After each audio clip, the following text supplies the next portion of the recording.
Hello,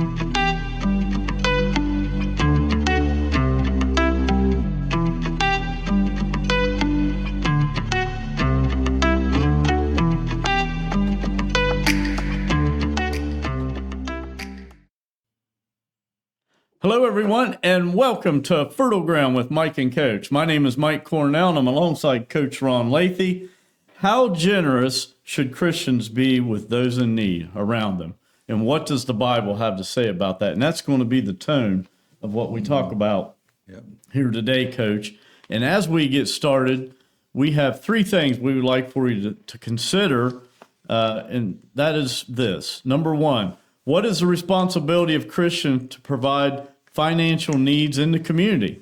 And this is a really good spot if you're a note taker to grab a pen, grab a piece of paper, and follow right along with us here today. Second of all, how can our work be considered a service to Christ? And then finally, what barriers prevent believers from showing generosity with their material wealth? And these are the questions that we're going to unpack in this discussion that we have here today, Coach. I'm real excited about this. That this is something that's near and dear to a lot of people's hearts, is their giving. So we'll see what the Bible has to say, and we're going to continue with the International Sunday School series that we follow from week to week. And Coach, here we go. Last week, the title of our study was Work as Christian Duty, and we were actually skipped around several places in the Bible, from the Old Testament to the New Testament. This week, the title of our study is Christian Manner of Justice. And we're actually going to be in Deuteronomy chapter 24, looking at verses 14 through 21, Ephesians chapter 6, verses 5 through 9, and 1 Timothy chapter 6, verses 17 through 19. And Coach, could you just kind of set the stage for us? And I'm excited about this. Can't wait to hear you set it up. Yeah, the key word there is justice. And justice is one of those words that depending on which end of the justice you're on, can be good or bad. So, but we know that God is always a just God. That's one thing we can count on. Everything that he envisions in his plans and everything he's done for mankind is always in a just way.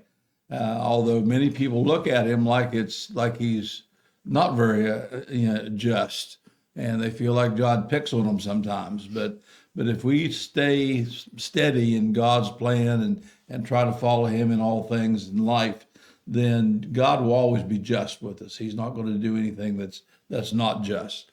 So, but interestingly enough, today our lesson is more about how we provide justice, and we're looking, as we said, through two or three different places here, both Old Testament and New.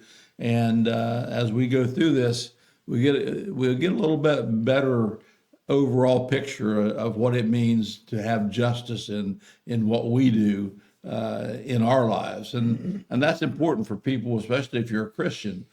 You certainly want to be known as a just person, right? And it ties right in with our witness and ties in with how we treat other people. And there's some interesting things we're going to talk about in this. In fact, the part from Ephesians is one of the most controversial sets of scriptures that's in the Bible, and we will when we get to that. So it'll be interesting to see how this all comes together. Even though we're in three different places at three different times, a timeline, it all melds together when we get to the end. Yeah, it really does. And like you said, the topic is justice, and we're going to find out justice may not mean what some people think it does. But we'll go ahead and get started here today. And we're going to start in the first section here, and that's that section in Deuteronomy, Coach. Right. And it's going to be titled Providing for All, and we're going to be in Deuteronomy chapter 24, looking at verses 14 through 21. And we'll go ahead and start with Deuteronomy chapter 24, looking at verses 14 and 15 here to start with, Coach. Yeah. And God's word says this: do not take advantage of a hired worker who is poor and needy, whether that worker is a fellow Israelite or a foreigner, residing in one of your towns. Pay them their wages each day before sunset, because they are poor and are counting on it. Otherwise, they may cry to the Lord against you, and you will be guilty of sin. So an Israelite coach who experienced economic difficulty, so to speak, might serve other Israelites in a hired worker scenario. Yeah, and we know that, like, even today, sometimes you get in a situation where money's tight from different reasons. You know, it may be economy, it may be the loss of a job, it may be cutting of wages, or maybe just higher bills or whatever. And you find out that we're going to be talking about Israelite people who kind of hire themselves out to other Israelites, that where they, decide that they can make some extra money working for somebody else. And so this is kind of a time where it's talking about to the employer for this, and they're saying no matter who it is that's working for you, doesn't matter whether he's a fellow countryman, an Israelite, or some foreigner working for you, you're to treat them fairly, justly. That's where the word justice comes into play here. And they say if you hire somebody for a day's work, then you pay them at the end of that day. Right. Or even if they may work a number of days for you, if they are to the point where they need money, each day, it's the responsibility of the person who hired them to see they get that pay, whatever they agreed upon or whatever. And it's not just to hold.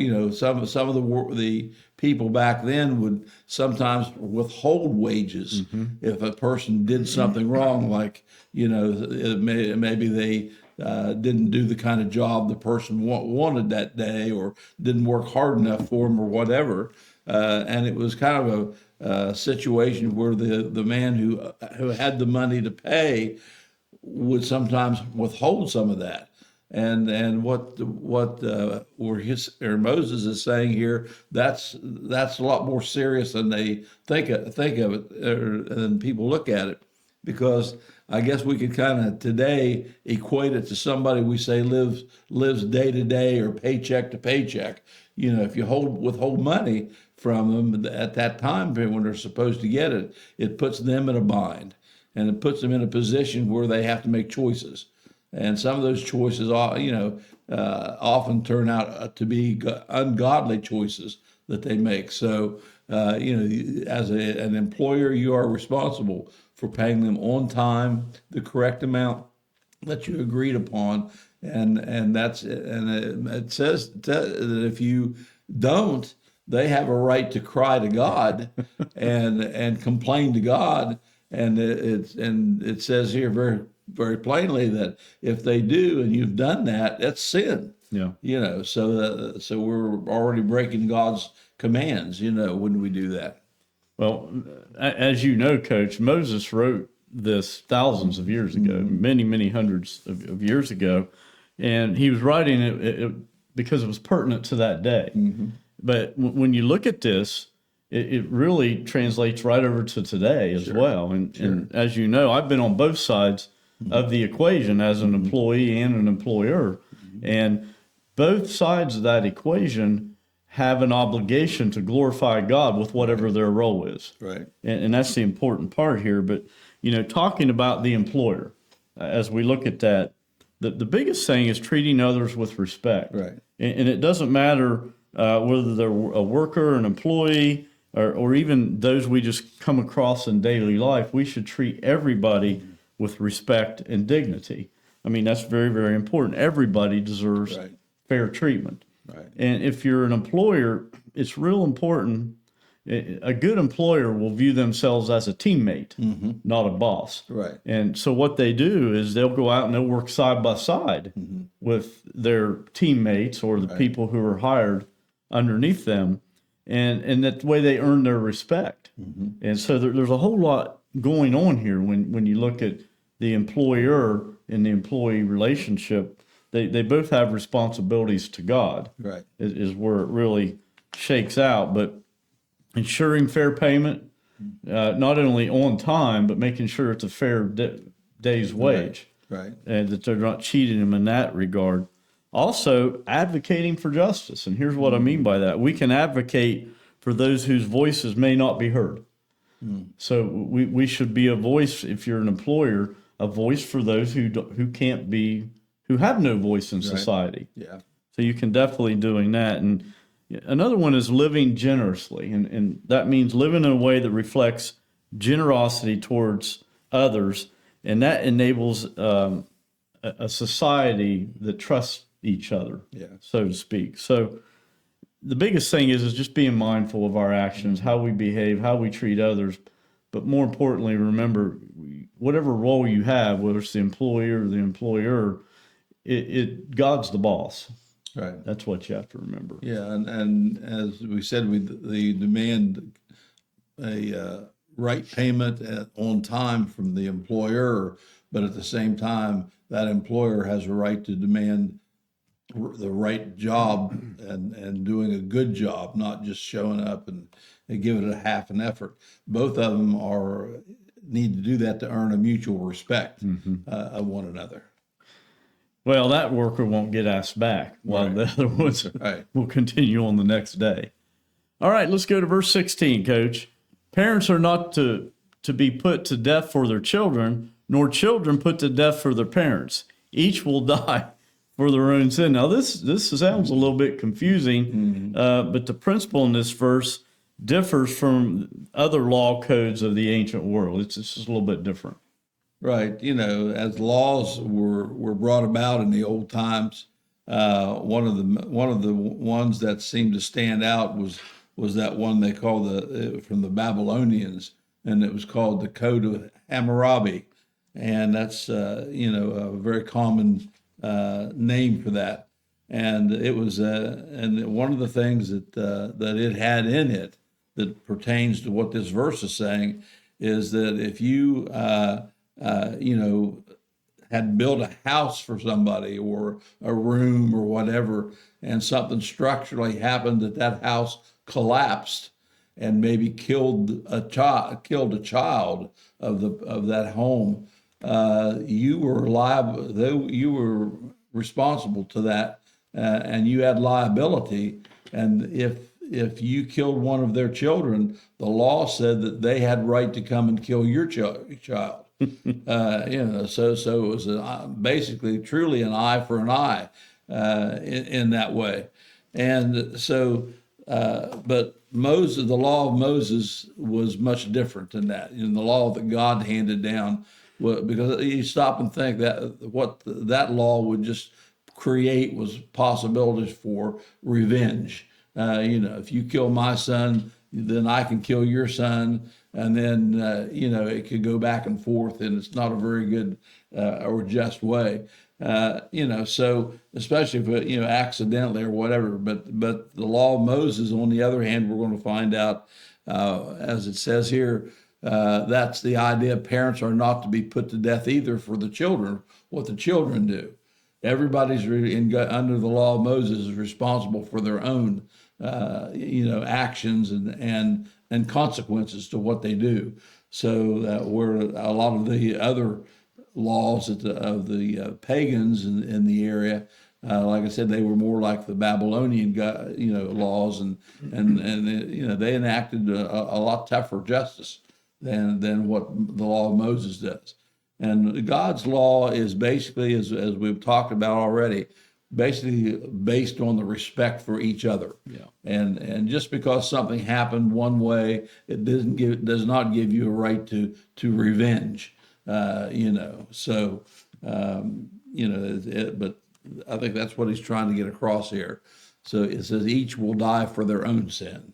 And that's what he's talking about, is sin. Right. And that really translates well today, Coach, because when you think about it, there are parents who are in this camp, that where their kids have gone wayward as adults. And maybe they were a very responsible parent while those kids were growing up. and the kids just went nuts, went wacko when they became an adult and never really righted the ship. And those parents seem to beat themselves up quite a bit. And what they have to realize is that they may not have had a part in the problem. But if they were responsible parents, they raised them and trained them according to God's ways and God's laws, and they still behaved that way once they became adults, the parents shouldn't be beating themselves up. Right. And there are a lot of parents today that are doing that, Coach. They're looking in the mirror, saying, where did I go wrong? They're questioning themselves. And sometimes it just is. Yeah, and today's parents have to fight a culture that's really one that is almost a rebellious type culture, and it's being taught from even our colleges and everything today. What's being taught is anti-American things and anti-social things that we held very, very dearly, as you know, in the past centuries. But the kids are being taught, you know, and kids today, when they graduate from high school, you know, I don't believe they are nearly as mature as the ones in the past. Yeah. And so you know, they're younger. They're hearing all many kind of these different things going on because there are so many cultures here in America right now, and they just find to latch onto one sometimes that is the wrong one.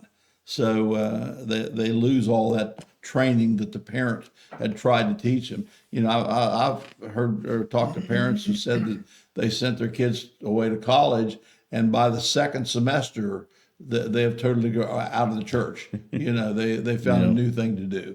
So you know, a lot of it has to do with culture, but too, you know, as parents, we still have the responsibility to bring them up as much as we can in godly ways, and you know, be godly examples to them. Hopefully, they'll get it turned around somewhere along the line.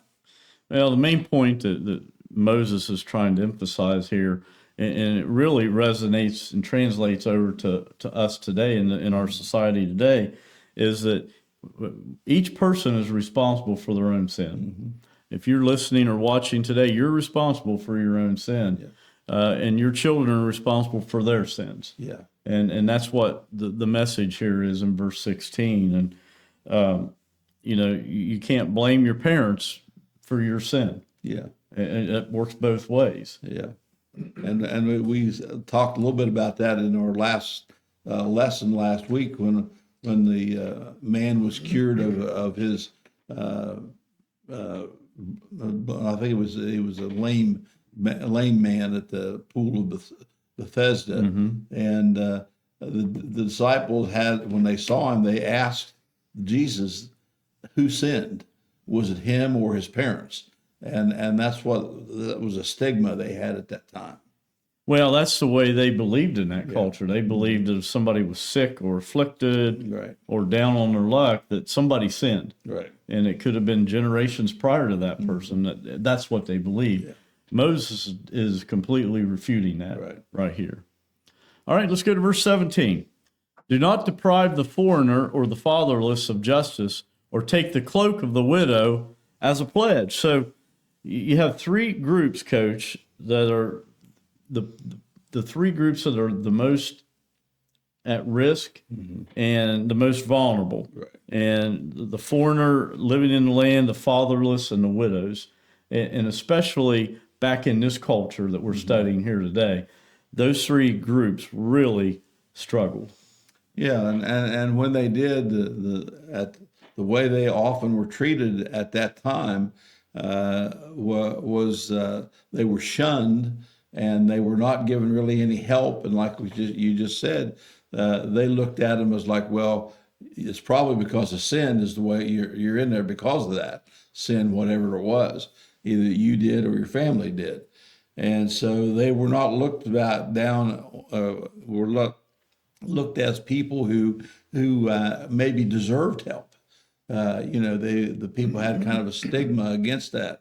And but we see, and that he mentions here, the three includes a foreigner, which is maybe, you know, with the closed culture of the Israelites, that's would be very easy for somebody from another country or pagan to be ignored. We're not one of our people, and so we learn that it doesn't matter whether they're foreigners, whether they're part of our group, whether they're part of our church or some other church or whatever. Today, if someone needs help, we need to try to help them. Yep. And so, as you said, then the ones that really took it on the chin back then were the widows, because a lot of times they were just forgotten. And you found many of them out begging,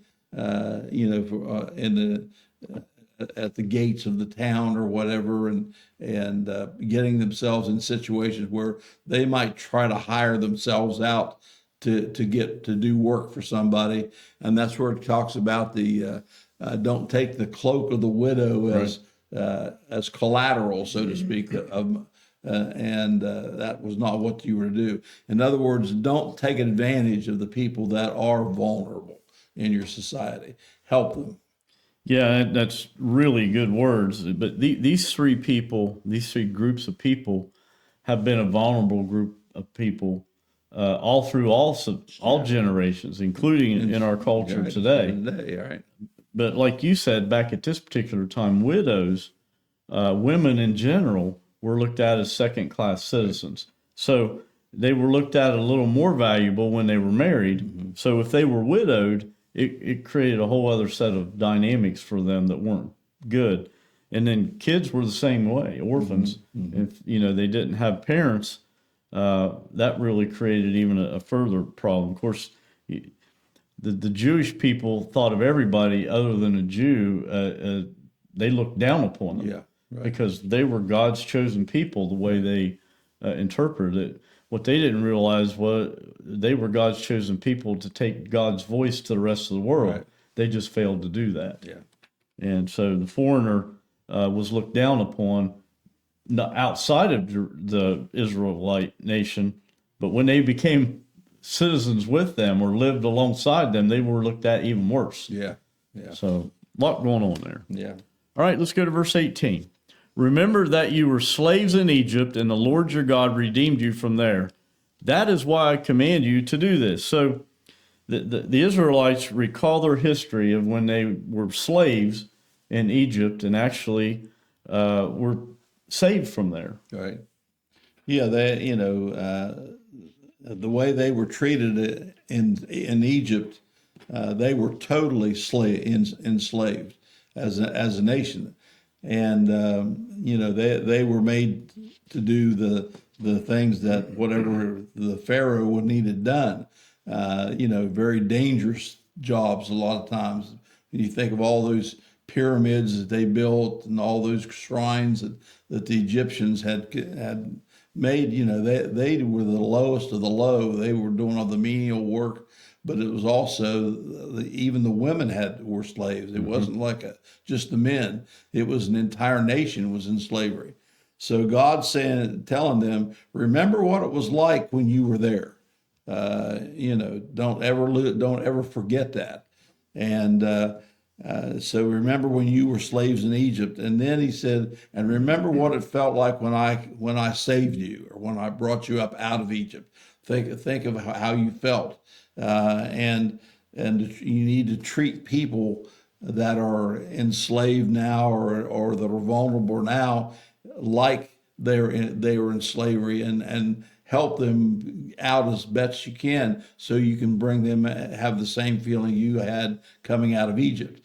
And so God redeemed his people. They were now to take what he had given them as blessings to redeem other people.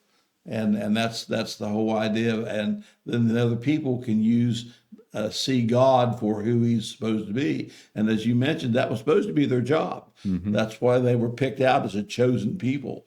And so they didn't do a very good job of remembering that. But that's what he's trying to tell them here. And the other thing is, he says, that is why I command you to do that. Again, this is not if you want to. This is a command from God. Just as good as any other commandment, you're to take care of these people and help take care of the people. Yeah, I look at all these scriptures, Coach. What does it mean to us today? And you look at here, there's one key word that exists, and that key word was remember. Because every born-again believer has a time when they can remember back when God saved them. Right. Saved them from their sins, and also saved them at other times in their life, whether it be from physical danger or whatever it might be. And each one of us should stop and remember that. Yeah. As we contemplate those who are in need around us. That's what Moses is saying here. Look around you. There are people in need, and while you're looking at their need, remember the need that God provided for you. Right. With the time you needed saved. And of course, every Egyptian had that in common of being saved out of Egypt. All right, let's go to verse 19. When you are harvesting in your field and you overlook a sheaf, do not go back to get it. Leave it for the foreigner, the fatherless, and the widow, so that the Lord your God may bless you in all the work of your hands. So there was one practical way for the Israelites, Coach, they could show justice to the most vulnerable of society, and that's through the practices that they had at harvest time. Yeah, right. These are sometimes referred to as the gleaning laws, because that's what it means to glean something, is to go back over. God had told them in their law that just like in when they would harvest a field, he told them, do not take the corners, leave the corners alone, and leave that for those who don't have any other way to gain food. And that was called gleaning. And so this is just a takeoff of that even more so. And God says that when you're harvesting your field and you overlook a sheaf, of course, was a pack of wheat or oats or whatever, tied up in a bundle. And as you said, if you forget one in the field, you're not allowed to go back and get it. You leave it there, leave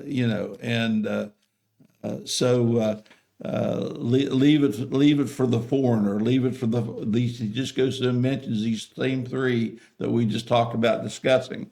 And so this is your way of giving to them, and it's, he expresses it as being unintentional, but you can bet that probably a lot of the ones that took this to heart, they would on purpose leave a sheaf out here, different places, that they didn't take them all. They left some for these people.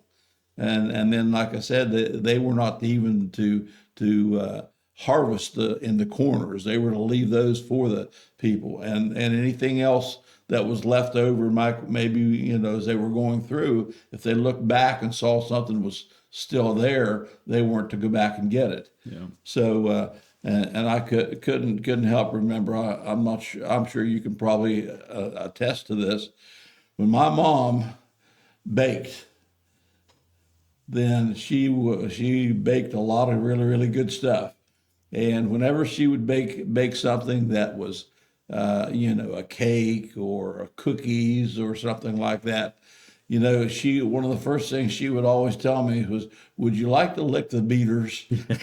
Yeah. She wouldn't clean them off. She would leave what was on those beaters, and I could lick them off to get, because I know you're not supposed to eat raw dough, but I ate a bunch of it, so it didn't kill me. So, but and the same thing, it was amazing. She would always, the bowl that she fixed it in seemed to always have some left in it that was stuck to the sides. And she'd say, "You want to clean out the bowl?" So I still remember that, and that's what I thought of when I was going through this verse here. Well, this was one of God's support programs for the poor of Israel. Right. And giving them the right of the gleaner, so to speak. Yeah. But there's some other things going on that are kind of subliminal or subconscious here that you don't really notice. And it's really interesting. First of all, every 3 years, the poor of society in this culture were supported by the tithe. Mm-hmm. A lot of people don't realize that and didn't know. So God had a plan for the poor, for them to be taken care of. Some of them just couldn't do it for themselves. Yeah. Here's the other thing. Do you notice what Moses doesn't say here. Moses doesn't say, go out and collect everything and have them form a line and we'll hand it to them. Right. He makes them go and work for them. Right, exactly. God's saying, put them to work to go get the things you didn't harvest to get for themselves. Right. So the plan was for them to work for what they got, and that did a lot of things. That preserved their pride. It preserved their dignity as people. It helped the farmers clean their fields up. Right. And it took care of a spiritual item that was very, very important to God. Yeah. So there's a lot going on there. Yeah. But, that's so contradictory to what happens today. Oh, yeah. And I mean, that's a whole other discussion in and of itself. We talked a little bit about that last week with that. Now it's, we just see it in our country. It's become a real problem. Yeah. All right, let's go to verse 20 and 21. When you beat the olives from your trees, do not go over the branches a second time. Leave what remains for the foreigner, the fatherless, and the widow. When you harvest the grapes in your vineyard, do not go over the vines again. Leave what remains for, I think we already, it's the same one. When you harvest the grapes in your vineyard, do not go over the vines again. Leave what remains for the foreigner, the fatherless, and the widow. It almost sounds like the same verse. Right. That's what kind of got me confused there. But the ancient world, Coach, really prized olive trees. Yeah. And their fruit and the oil that they produced, as well as the grapes. Right. Yeah, the olives the olive trees produced something that they used not only for like you said, oil and for in food and so forth, but that was a real important part of the spiritual part of the temple was the olive oil, and so we find out that they're talking about again leaving. Said once you go through and he's talking about shaking the leaves or shaking the limbs is what they would do, or take some kind of a club or whatever and hit the limbs that would cause the olives to fall. He's saying whatever's left, don't go back, and you leave them there. And the same thing with the grapes on the vine. Anything that you went through when you go through the first time, whatever's left, you don't go back to get. And of course, the grapes was more for wine and so forth. So it's just another, almost a repeat of verse 19. The same thought process is there. Don't go back and get the extra. Leave it. And and like I said, I'm sure there's a lot of people that would intentionally leave certain things, for the people to get. Those are the kind of people that we talk about today that give for people that are in need. That's where we as individuals and as a church come together and try to take care of these vulnerable people. So, if you've got a lot of money, it's not yours to hoard. You are to use part of that money, to be benevolent to those that are hurting or poor or the ones he mentioned. So, don't use it all. Even, don't take it all, and leave some graciously, because, people don't realize, they don't take time to realize anything they got came from God anyway. Right. They may think, well, I earned it, and in some ways they do, but God provides it. So that's a little bit different, a whole different ball game too that we can get into. Yeah, it is. You mentioned verse 20 and 21 are very similar to the prior verse, where it was talked about harvesting in the field. And you look at, especially here, Coach, the grapes. I mean, these things aren't handed out to these people. They have to go and get them themselves. So the same idea of work lets them keep their own honor and dignity in society. But, even the grapes here, a lot of people think, well, what's the value of grapes? It had a lot of value. Yeah. And the reason is they would make it into wine and actually water the wine down, and it would be a staple item for them to drink because it cleaned out the unhealthy bacteria out of their digestive systems, kept them from getting sick. Right. And the water was not plentiful in Israel at that time either, So. All right, let's look at our first question, and that is, what is the responsibility of Christians to provide financial needs in the community? That's a big question. Yeah, and again, it all kind of or what we've talked about here kind of sets the stage of what the answers are.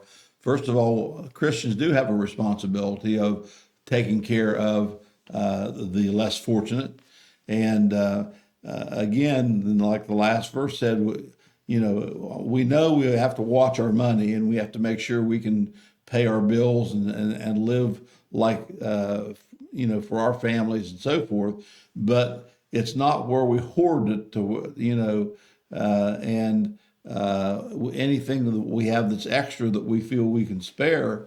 That's what we can then donate or give to the church, who then becomes kind of the benefactor to people around the community. And that's the way God had set it up. The church was to take care of those that were vulnerable. So we are not to shirk our responsibility. We have that responsibility. If we have money that we are not using, that still we're not asking anybody to take a chance on going bankrupt or whatever. But we take almost all of us have more than we need, and we can. But the big thing is plan for that. That's part of where your money should go. That we need, and that's the idea of the tithe and the other gifts and things that we give to the church and to people. And again, as the Bible says, it's much more blessed to give than to receive. And again, there's no greater feeling that you can have to be able to walk up to somebody and just hand them a gift, especially monetary, when they're hurting. Yep. And so our responsibility, first of all, is to realize that even today there are a lot of people out there that are vulnerable, just like there was back then. Secondly, it's our responsibility to help what we can, and legitimately, and by showing that we are showing the love of Christ. Right. And that's the big thing. We are showing that God still cares for those people through us, and that's part of our responsibility. Yeah, I couldn't agree more. The Bible presents a very clear and consistent teaching that Christians have a responsibility to care financially and physically for others. Not only the most vulnerable in society, like we've been studying here, but also fellow Christians, especially fellow Christians. And that responsibility, Coach, is really rooted in love and stewardship and our obedience to God. And you've probably heard me say this dozens of times, but if you really want to know where a man's heart is, just open his checkbook.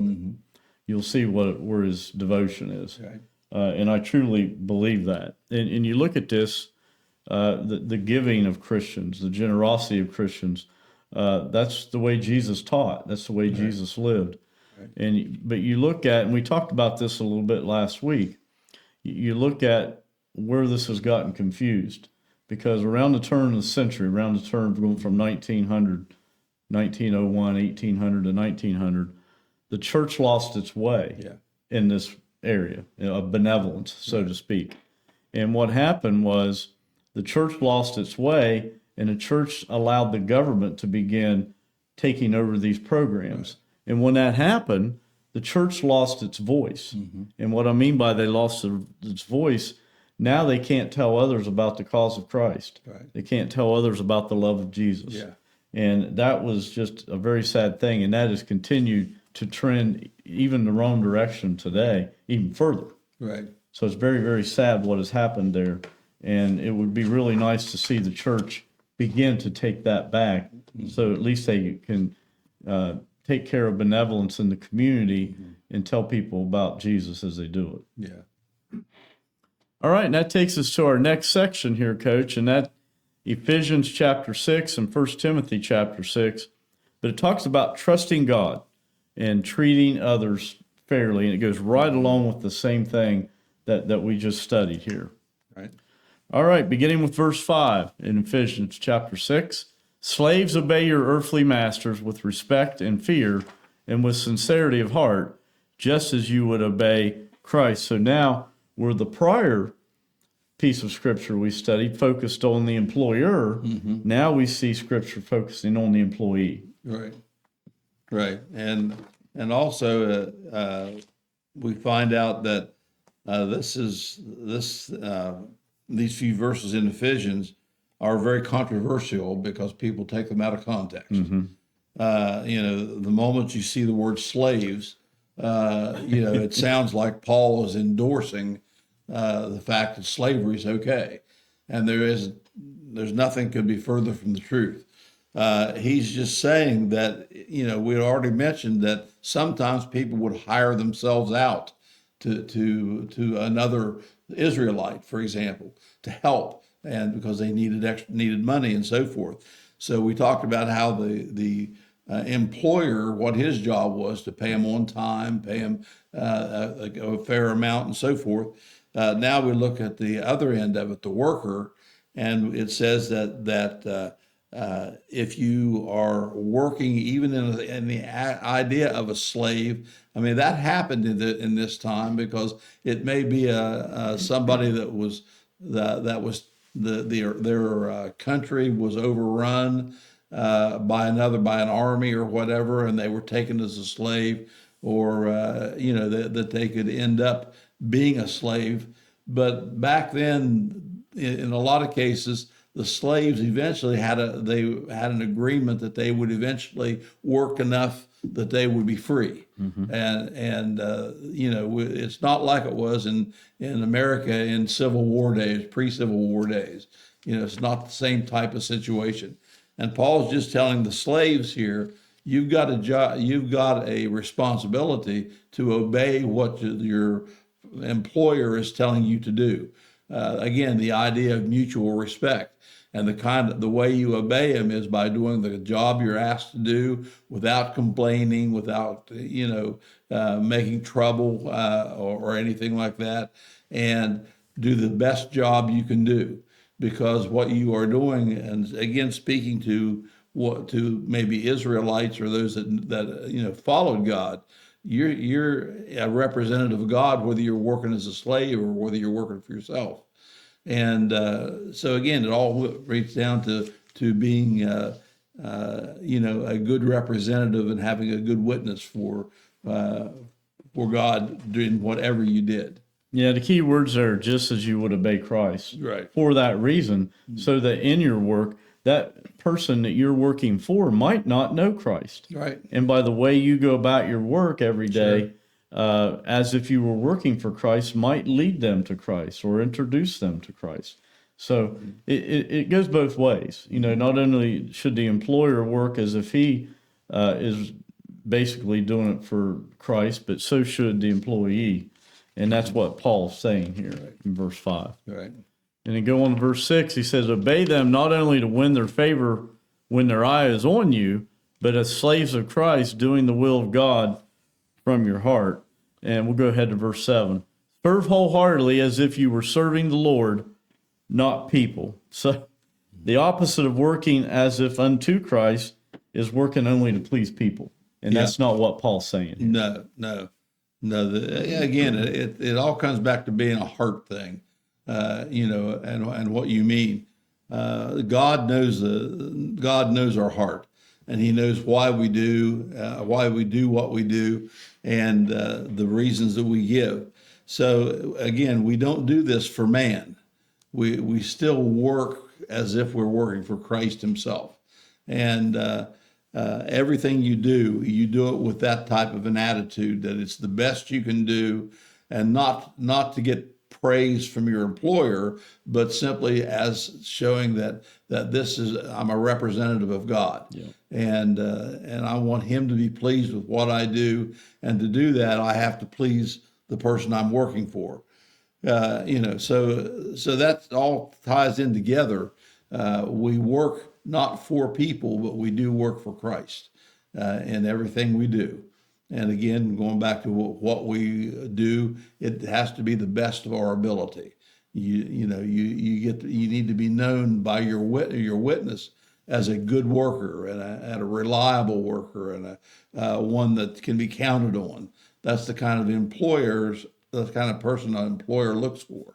So there's just the idea of being a good employer. There's an employee because there's good and there's bad. We know. So you need to be the best you can be because you are still bringing glory to God in what you do. Yeah, if you don't work like what the ways you're describing, you're compromising your witness. Right. And you're also stealing from your employer because they're counting on you to give a full effort for the day. That's the value you bring to the day. That's why you get paid what you get paid. And so there's give and take in a lot of ways there. All right, let's go to our very next question, Coach. And that is, how can our work be considered a service to Christ? So kind of answered that a little bit, but we have kind of beat it around there and already talked about. Again, the whole thing, as I just said before, it has to be heartfelt, and it has to be like, when you approach something like that, you approach it as if you're trying to please God, not your employer. And so if you work for God, then it gives you a reason to be extra careful in what you do, as good as you can do it, and just keep your witness on the job as well as in your heart. That witness should be there, that you're working not for yourself and not for somebody else, but you're actually working for God. That's the key, is doing work for Christ, not just for people. And in Colossians chapter 3, verse 23, it says this, Coach: whatever you do, work at it with all your heart, as working for the Lord, not for human masters. Right. And that's the way we should approach everything. And we should work with integrity and excellence in everything that we do, and reflecting Christ in our attitude as we go about our day every single day, regardless of how bad the day's going. Right, and it's not that we just work when the boss is around. Right. We're left alone in a situation. We still should be doing our responsibility of the job. Yep. All right, let's go to verse 8. Because you know that the Lord will reward each one for whatever good they do, whether they are slave or whether they are free. So when it comes to obedience to Jesus, all people are under the same authority. Right. Yeah, that's just it. That's the bottom line. Exactly. We still are under God's authority, and again, we need to try to do everything we do as a witness for other people and for God. So, because as he says, that we find that one day the Bible tells us that we're all going to stand and give account of that. If what we did for Christ or through the reason that we did our best was for Christ, then we're going to be rewarded for that in heaven. So that we do gain rewards, providing you're saved and you go to heaven. At the judgment seat of Christ, we receive those rewards. But again, a lot of times, as we talked before, it all has to do with the position of your heart. Why did you do that? Was it to gain, attaboys from the people around you, or was it done to please God? And that's the whole key, as to whether it's real and whether it's whether you're going to get a reward or whether you're going to see it burned up at the judgment seat of Christ. So you have that choice to make. So you need to do it for the right reasons. Yeah, and these verses really, Coach, connect a real interesting principle. When people are born again, and that's really where this starts, their life changes. And they become harder workers, they become less wasteful, and they are blessed, and thereby become prosperous. Now, when I say prosperous, I'm not talking about a monetary value. There's a lot of prosper that has nothing to do with money. And a lot of times, Christians will reach that point where they become prosperous because of their obedience to God through their employment. And a lot of times they mess that up after that has happened. So you have to be very, very careful. And God will give you all you can handle, He won't give you any more than you can handle. No. That's the bottom line. All right, and that takes us to verse 9. And masters, treat your slaves in the same way. Do not threaten them, since you know that he who is both their master and yours is in heaven, and there is no favoritism with him. So Paul now directs his teaching towards the masters or the employers. Yeah, back to the employers, and he's basically saying treat your workers with respect. You're not, as you mentioned earlier, you should be willing to work with them, not they would just simply work for you. And those kind of are the kind of bosses. You think back of all the many bosses that I've had, the ones that are willing to get down and work with you are the ones you respect and you remember. And they're the ones that actually bring about the most productivity, positive productivity. And God says that because you're the master, but your master and their master is the same one. So you're actually serving the same master, both of you. So you do it to your best that you can possibly do.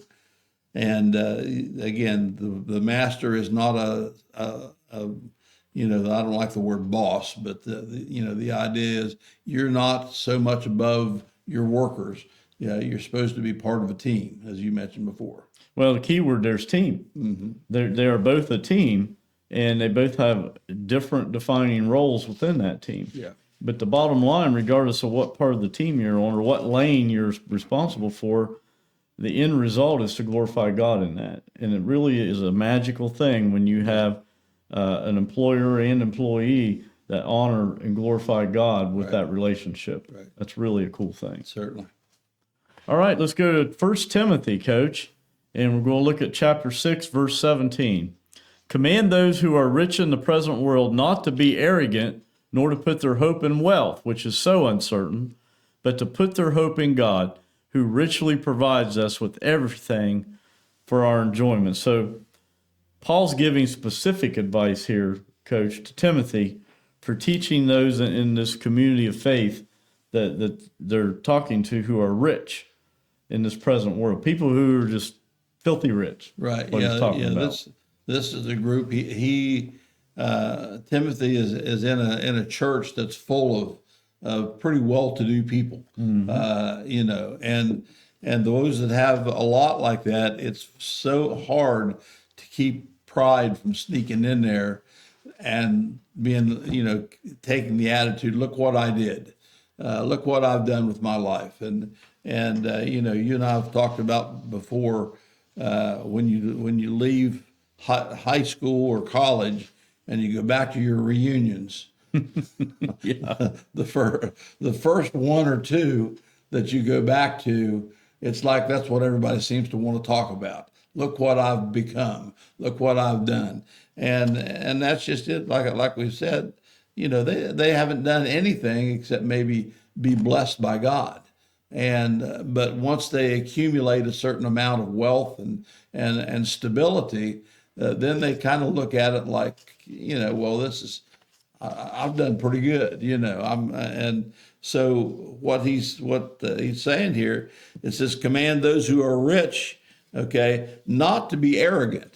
And boy, that's a hard thing to do sometimes. And to put their hope in the wealth, which is so uncertain. That wealth can go pretty quickly, and we can lose it in a heartbeat. But put their hope in God. Right. And that's what we have to be. The more wealthy a person becomes, the more he should be looking to God, not for extra help, but simply for thanking him for all the blessings that you have. Because you overlook the idea that everything I have belongs to God anyway. Yeah, churches in general, Coach, of today, it would behoove them to really pay attention to this verse. Yeah. Because it seems like a lot of time churches, when a wealthy person shows up as a guest, they really woo them and try to make them really feel comfortable and acclimated to their environment because of their money. Mm-hmm. And churches shouldn't be doing that. No. Churches should be looking at their souls Right. and focusing on salvation and discipleship. Right. Those are the two things they should focus on, not their money. God doesn't need their money. No. He really doesn't. God will supply. God doesn't need their money, and that's what a lot of people don't. That's a problem in churches today. Sure is. Is there's folks in there that have money, have old money, and they think it's their duty, and they're more important because of that, and that's not the case. Yeah. And then on the other hand, too, we have big churches today that are glad to take their money. This idea of prosperity gospel, because the idea is that if they pay enough money, the preacher will tell them God will heal you or God will bless you much more than what you've given, and that's not what the Bible says. Right. So it's sometimes goes in that direction too. All right, let's go to verse 18 and 19, and we'll finish it up here. Command them to do good, to be rich in good deeds, and to be generous and willing to share. In this way, they will lay up treasures for themselves as a firm foundation for the coming age, so that they may take hold of the life that is truly life. And so, after Paul warns the wealthy members of the community, he provides them with a positive direction here, Coach. Yeah, and again, we see that word command again. This is not, that's about the third or fourth time we've seen that in our scriptures today. Command them to do good. And what he's talking about there is do good with that wealth that they have, but do something for other people, and it says to be rich in good deeds.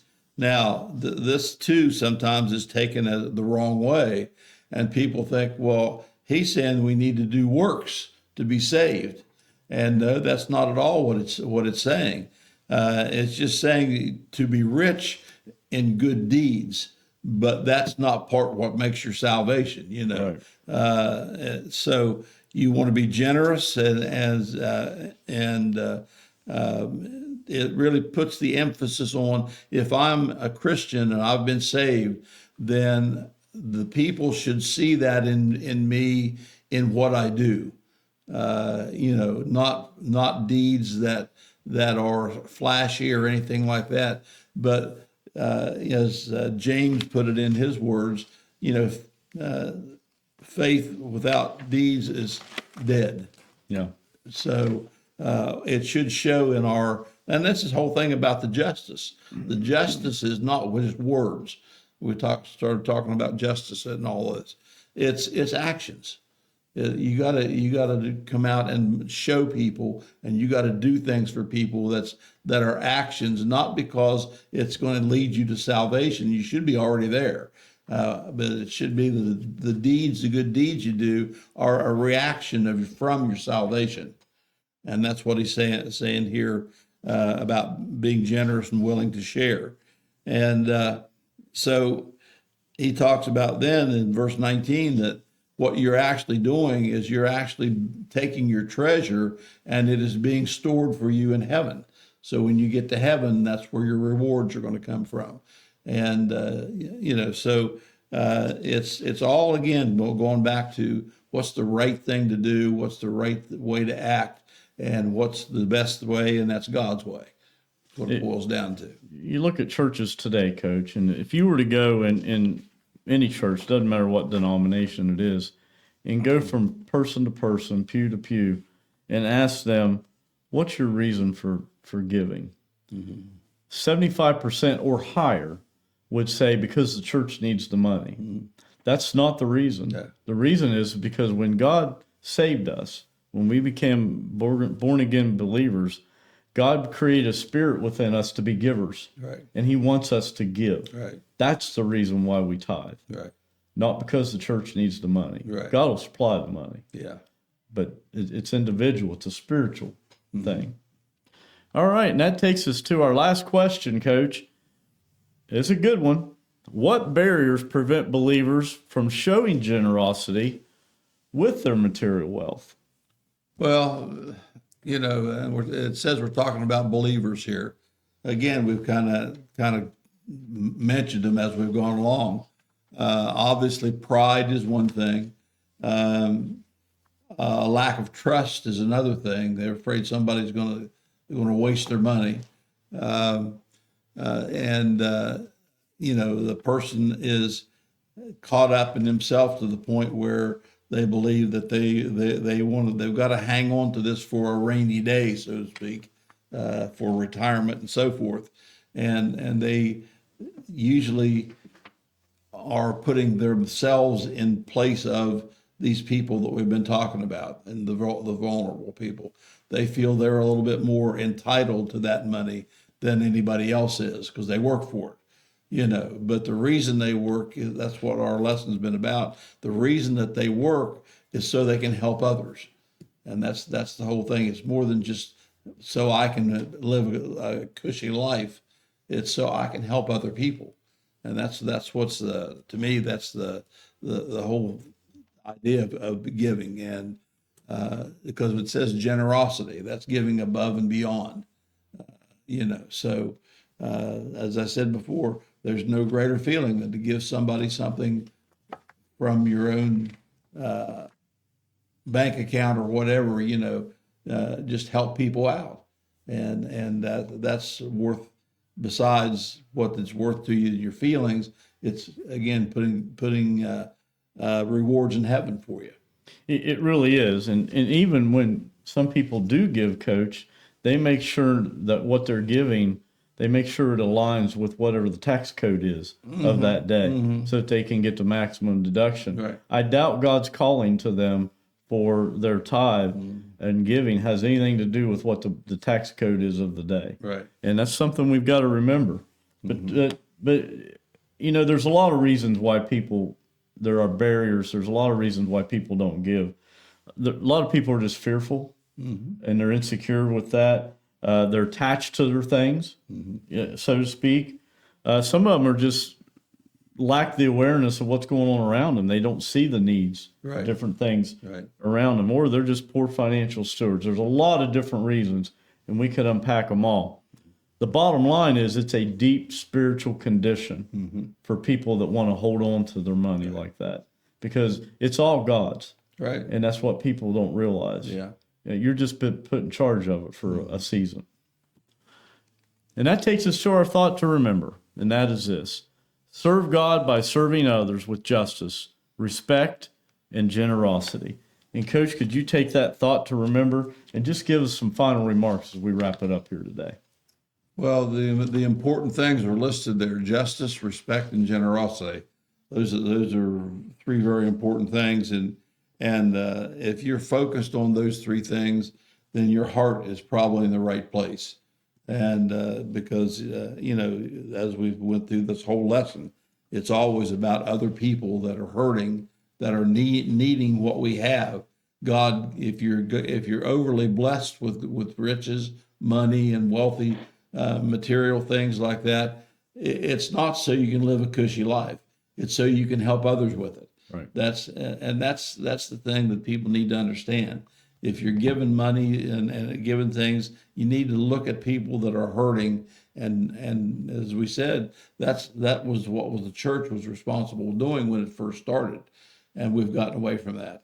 But we all need to pitch in and help people. You just think about when you see on TV all these homeless people that you have in these big cities and stuff, and but it's not just that, but it's just people that are that we know. Every one of us knows people that are in need, and we need to be willing to give them that need what we can.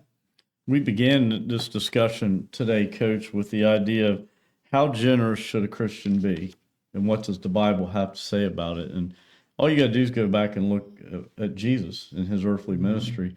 Jesus, before he ever spoke about anything spiritually, he met people's physical needs first. And that's what we are called to do as well. And that, if you have any questions about that, we would love to hear from you. This is this is Pine Grove Baptist Church in Parkersburg, West Virginia, and you should see the contact information on the screen. If you have any questions about anything we've talked about in this discussion or any prior discussions, please reach out to us. We would love to hear from you. For those of you who watch week to week, maybe this is your very first time. We would encourage you to share this message with your friends, with your contacts, out on whatever social media platform it is that you subscribe to. It just gets the word out. And we're also out on a podcast platform, Coach, which lets people go through their day and listen to what God has to say. We thank each one of you for watching and listening week to week. We don't take it for granted, and we do see it as a very, very dear privilege. Next week, the title of our study is Christian Rhythms of Life, and we're going to be in the book of Mark, chapter 2 next week. Should be a great discussion as well, and we look forward to that.